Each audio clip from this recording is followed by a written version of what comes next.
مسائل میں پہلا مسئلہ افطار کے وقت کے اعتبار سے کہ افطار کا وقت غروب آفتاب ہے یا مغرب کا وقت ہے۔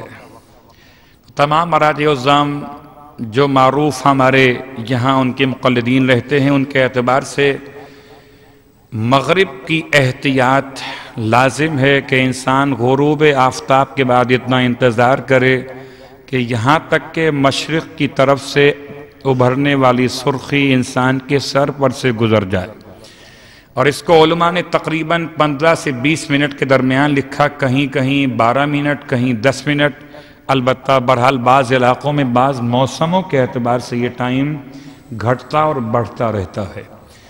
تو مغرب پر افطار کرنا ہے۔ اب رہا سوال مغرب کے بعد دو مسئلے آ گئے، ایک مغرب کے بعد افطار ہے، ایک مغرب کی نماز ہے۔ دونوں میں سے افضل کیا ہے، پہلے افطار کیا جائے یا نماز مغرب پڑھی جائے؟ تمام مراجع الزام کہتے ہیں کہ انسان کو چاہیے کہ نماز مغرب پڑھ کر پھر افطار کرے۔ روایت معصوم ہے امام محمد باقر علیہ السلام کی، فرماتے ہیں انسان کے دو فرض ہیں، ایک افطار اور ایک نماز، دونوں میں سے جو افضل ہو اسے پہلے انجام دے۔ تو افطار افضل ہے یا نماز افضل ہے؟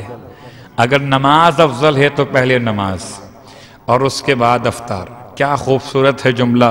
اس کے دو فائدے ہوں گے کہ نماز کے بعد افطار کریں گے تو نماز کے بعد افطار کرتے ہوئے دعاؤں کی قبولیت کا ایک لمحہ افطار کے لحاظ سے ہوگا، ایک نماز کی برکت کے لحاظ سے ہوگا۔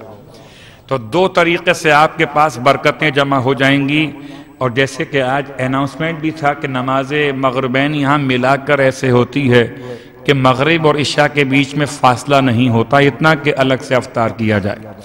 نماز مغربین پڑھنے کے بعد اگر ذوف نہ ہو، اگر انسان کا نفس نماز کی طرف مائل ہو، تو نماز مغربین کے بعد اور کوئی انتظار نہ کر رہا ہو دسترخوان پہ آپ کا، نماز مغربین پڑھ کر دعا میں شامل ہو کر افطار کے لیے آئیے۔ تو دعا بھی ہے، افطار بھی ہے۔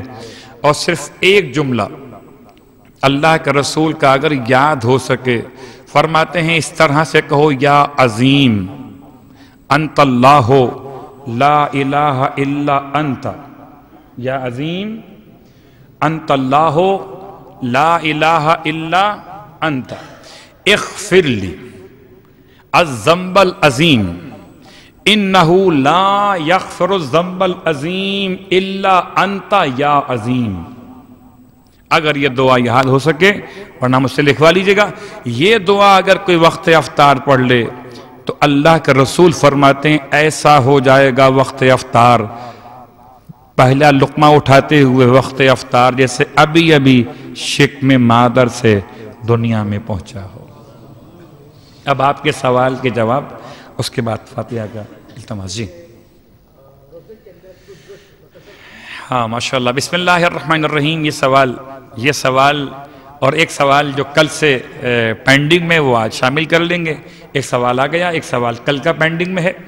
تو پہلا سوال آج کا برادر مومن کا یہ، کیا حالت روزہ میں انسان پیسٹ کر سکتا ہے، دانتوں کو برش کر سکتا ہے؟ جواب جی ہاں، تمام مراجع الزام کے نزدیک انسان دانتوں میں برش کر سکتا ہے، پیسٹ استعمال کر سکتا ہے۔ البتہ خیال رہے کہ پیسٹ کا ذائقہ اس کے حلق سے اتر کر نیچے نہ چلا جائے، ایسا کہ جس کو نگلنا کہا جائے۔ یہ خیال رہے، کراہیت ہے کہ انسان اپنے ٹوتھ برش کو پانی میں گیلا کرے اور اس پانی کی تری کو منہ کے اندر لے جائے۔ اگر لے جانا ہے برش کو تو پہلے اس کے پانی کو جھڑک دیجئے، یعنی اس کو اس طرح نیچے کیجئے، جھڑکیے کہ اس کا پانی جھڑ جائے۔ جب پانی جھڑ جائے تو پھر خالی گیلا پن نقصان دہ نہیں ہے، پھر اسے اپنے منہ میں استعمال کر سکتے ہیں۔ بہرحال خلاصہ یہ کہ نارمل انداز سے اگر آپ ٹیتھ صاف کرتے ہیں تو روزے کی حالت میں کوئی ممانعت نہیں ہے۔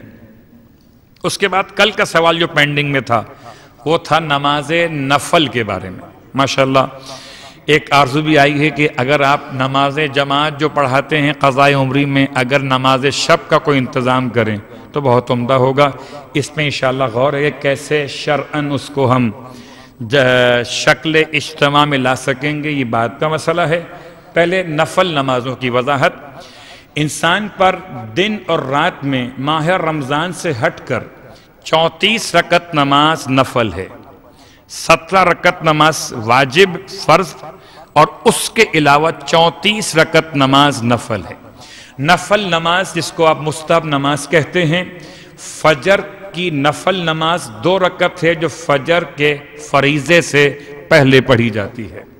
ظہر کی نماز 4 رکعت واجب سے پہلے 8 رکعت دو رکعت کر کے ہر 2 رکعت پر تشہد و سلام کرتے ہوئے یہ 8 رکعت نماز یعنی 4 نمازیں ظہر کی نافلہ کہلاتی ہیں، ظہر سے پہلے پڑھی جاتی ہیں۔ عصر کی 8 رکعت نماز نافلہ ہے، بالکل ظہر کی طرح سے 2 رکعت کر کے پڑھی جائیں گی، عصر کی نماز فریضہ سے پہلے پڑھی جاتی ہیں۔ پھر نماز مغرب کی نافلہ یہ 4 رکعت 2 رکعت کر کے نماز مغرب کے فریضے کے بعد پڑھی جاتی ہیں۔ اور عشاء کی نماز 1 رکعت کھڑے ہو کر یا 2 رکعت بیٹھ کر، 1 رکعت کھڑے ہو کر یا 2 رکعت بیٹھ کر، عام طور پر زیادہ مستحب ہے کہ انسان عشاء کے نافلے کو 2 رکعت بیٹھ کے انجام دے۔ یہ عشاء کے فرض نماز کے بعد پڑھی جاتی ہے۔ اس کے بعد نماز شب 11 رکعت نماز 2 رکعت کر کے 8 رکعت نماز، 4 نمازیں تہجد کی نیت سے، 2 رکعت نماز شفع کی نیت سے بغیر قنوت کے بعض براجے کے نزدیک، قنوت نہیں پڑھنا اس کے اندر، نماز شفع کے اندر، اور 1 رکعت نماز وتر جس میں قنوت پڑھنا ہے، تشہد و سلام بھی پڑھنا ہے، تو 11 رکعت اور یہ باقی تمام ملا کر کل بنتی ہیں 34 رکعتیں جمعے کے دن کے علاوہ۔ ہاں، جمعے کے دن کے علاوہ۔ خیر وہ روایت پر اور باقی تفصیلات پر باتیں الگ آئیں گی، صرف اتنا بیان کر دوں کہ اب اگر جماعت میں شرکت کر رہے ہیں تو نماز ظہر کے بعد وقت ہی اتنا نہیں ہوتا کہ عصر کی نافلہ پڑھ سکیں، نماز مغرب کے بعد عشاء کی نافلہ کی کوئی مشکل نہیں آتی، لیکن نماز ظہر میں آتی ہے، تو اس کے لیے آپ کر سکتے ہیں کہ کم از کم ظہر کی نماز کے بعد 2 رکعت نافلہ عصر کا پڑھ لیں، پھر جب عصر کی جماعت شروع ہو جائے تو نماز فرض پڑھ لیں، باقی 6 رکعت نافلہ عصر کو عصر کی جماعت کے بعد انجام دے سکتے ہیں۔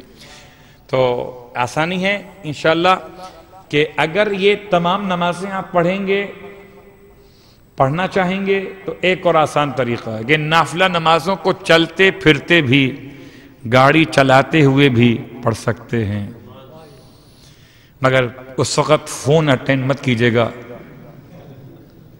اس لیے کہ وہ نماز کو توڑ دے گا۔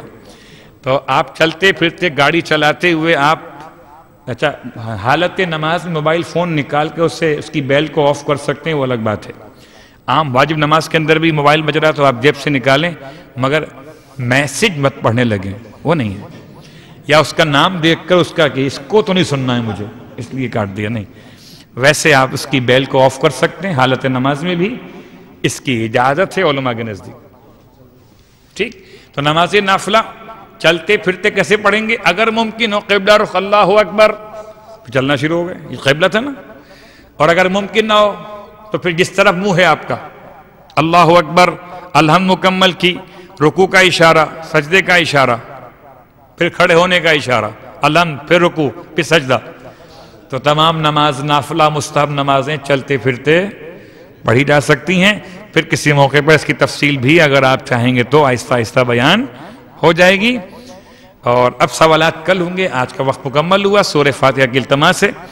برادر حسن محمد فضلانی، سید سجاد برادر ابو الحسن کی جانب سے تھی، ان تمام کے مرحومین کے لیے سورہ فاتحہ اپنے مرحومین کو یاد فرماتے ہوئے تمام شہدائے ملت جعفریہ کے لیے سال فرما دیجیے۔ بسم اللہ الحمدللہ رب العالمین الرحمن الرحیم مالک یوم الدین ایاک نعبد و ایاک نستعین اهدنا الصراط المستقیم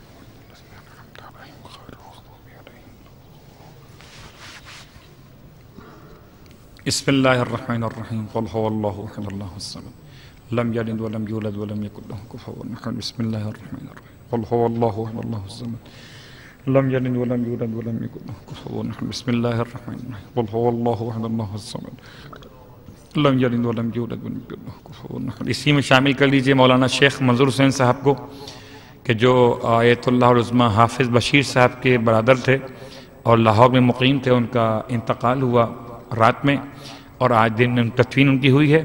ان کے لیے اگر آپ سے ممکن ہو تو نماز بشت قبر کی التماس ہے. مولانا شیخ منظور حسین اور منصوب تھے آبدی کے طور پر, ان کے لیے نماز بشت قبر کی التماس ہے جن کا تدفین آج عمل میں آئی ہے. ان کے بلندی درجات کے لیے بآواز بلند صلوات پڑھ لیجئے. نماز قضائے عمری جماعت سے 2 دن کی جتنا ممکن ہو آپ شرکت فرمائیے. لیکن ایک خیال کیجئے کہ اس نماز جماعت کی چونکہ رفتار زیادہ ہوتی ہے تو بیچ میں شروع کریں گے تو مشکل ہوگی آپ کو. تو اگر مس کر رہے ہوں تو آپ پھر ایک نماز کے بعد شروع کر لیجئے. درمیان نماز میں پھر آپ واجبات کو انجام نہیں دے پائیں گے پورا.